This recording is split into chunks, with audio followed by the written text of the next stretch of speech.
Welcome to morning మన్నా. నేటి వాక్య దర్శనం కొరకు ఆదికాండం 12వ అధ్యాయం 2వ వచనం. నిన్ను గొప్ప జనముగా చేసి నిన్ను ఆశీర్వదించి నీ నామమును గొప్ప చేయుదును, నీవు ఆశీర్వాదముగా నుందువు. మరొకసారి దేవుని వాక్యంలో నుండి ఉదయకాల సమయంలో 4 ప్రాముఖ్యమైన విషయాలు అబ్రహాం జీవితంలో దేవుడు అనుగ్రహిస్తూ వచ్చిన మాటలను మనం జ్ఞాపకం చేసుకోవాలి. ఒకప్పుడు అబ్రాముగా పిలువబడుతున్న విశ్వాసులకి తండ్రిగా ఈ దినాన పిలువబడుతున్న అబ్రహామును గురించి దేవుడు కలిగి ఉన్న 4 ప్రాముఖ్యమైన సత్యాలు దేవుని వాక్యంలో నుండి మనం గ్రహించాలి.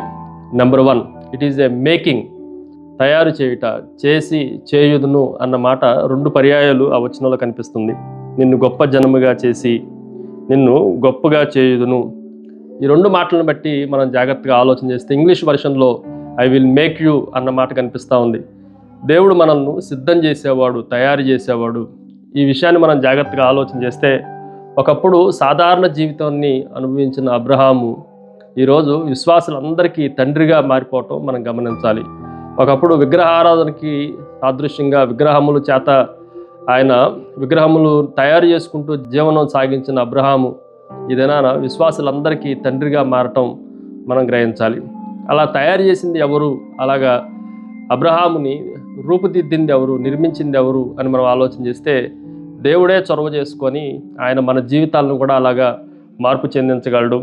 ఒక శిల్పి రాతి దిమ్మను ఎలాగైతే మంచి కళాఖండంగా రూపొందించగలడో మన జీవితాలను కూడా దేవుడు అలాగ గొప్పగా రూపొందించగలడు అన్న విశ్వాసాన్ని మనం కలిగి ఉండాలి. 2వ విషయాన్ని మీకు జ్ఞాపకం చేస్తాను, మల్టిప్లికేషన్, విస్తరణ.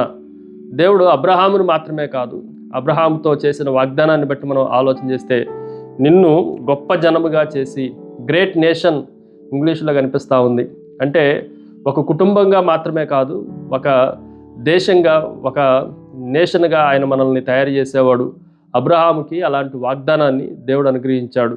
అబ్రహాముని గురించి ఇప్పుడు మనం ఆలోచన చేస్తే అబ్రహాము సంతానం లేనప్పుడు, పిల్లలు లేనప్పుడు దేవుడిచ్చిన వాగ్దానం ఎంత గొప్పది అని మనం ఆలోచన చేస్తే యూదులకి, క్రైస్తవులకి, ఇస్లాంకి ఆయన మూల పురుషుడిగా అబ్రహాం జీవితాన్ని మనం ఆలోచన చేయొచ్చు.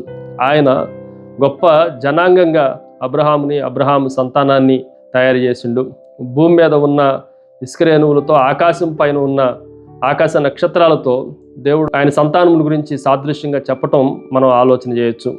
3వ విషయాన్ని మీకు జ్ఞాపకం చేస్తాను, it is a merciful blessing. కరుణామయిని ఆశీస్సుల గురించి కూడా మనం ఆలోచన చేస్తే నీవు ఆశీర్వాదముగా ఉందువు.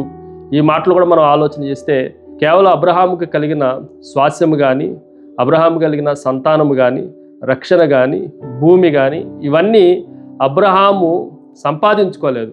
దేవుడు కేవలం ఉచితంగా ఆయనకు అనుగ్రహించాడు అన్న సత్యాన్ని మనం గ్రహించాలి.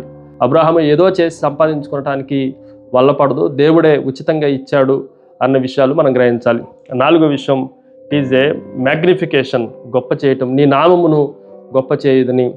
ఒక వ్యక్తి యొక్క నామాన్ని గొప్పగా చేయటం దేవుని చేతిలో ఉంది.